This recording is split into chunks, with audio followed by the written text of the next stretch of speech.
Korean pop star na si Psy sa Pilipinas nitong Sabado. Eto't may bagong sayaw na nagsisimula ng kabaliwan sa buong mundo.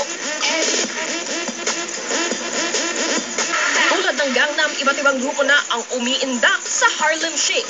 Mula sa mga sundalo, isang news team sa Amerika, pati nga ang TV show host na si Jon Stewart. Kabilang sa mga napa-Harlem na rin sa Pilipinas, ang Pamilya Lau ng Cebu.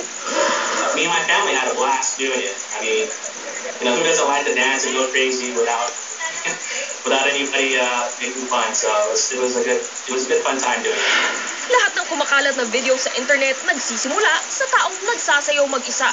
Maya-maya, lahat umiindak na with matching props at costume pa.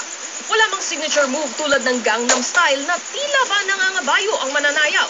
Pumapatok daw ang Harlem Shake dahil hindi ito nalalayo sa dynamics ng flash mob o ang biglaan at sabay-sabay na pagsasayaw. Ang anyo ng pagsasama-sama, parang nagre-reunite yung dating magkakapatid.